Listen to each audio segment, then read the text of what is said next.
Hi and welcome to Gorilla Physics. So today I'm answering a really smart question, really intelligent question. I said in one of my videos about how to get an A in A-level physics, I said you have to become fluent in physics. And I say that quite a lot. I say it to my kids quite a lot actually. And somebody just asked me, well alright, but how do I become fluent in physics then? Okay.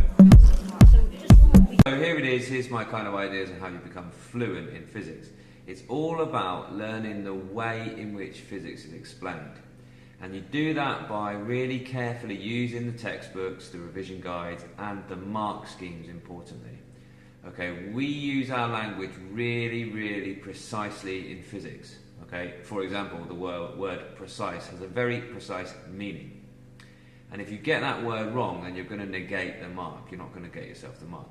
If you omit words, if you leave words out of your explanation, then the examiner's just going to say, no, I'm sorry, I can see that you understand, but it's not the level that we want.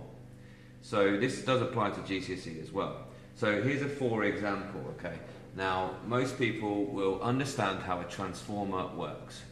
Okay, they'll understand that there's a current in a solenoid wrapped around a core, and the current causes a magnetic field, and that magnetic field induces a current on the secondary. Okay, fine, congratulations, you understand a transformer. But if you wrote all that explanation as I just said it in your exam, 0 marks, I'm afraid.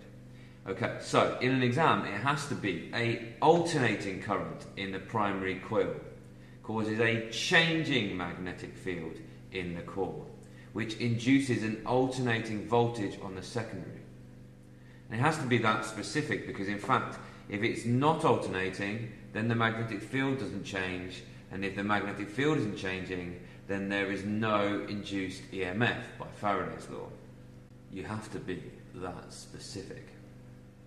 So one of the things I did last year for my students was I looked at about 3 years worth of exams, and I looked for anything that I saw twice or more, any explanation that I saw twice or more.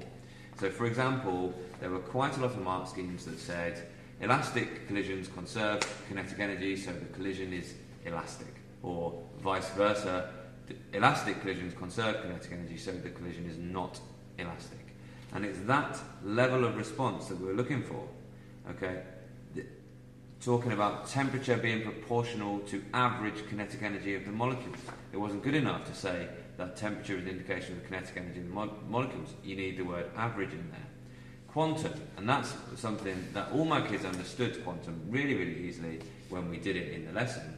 The idea of the electron moving up and down the energy levels, but using words like discrete energy levels, using words like fixed energy level changes, fixed changes in level causing fixed frequencies of light. They weren't getting those discrete words in there, fixed words in there. They weren't fluent in physics.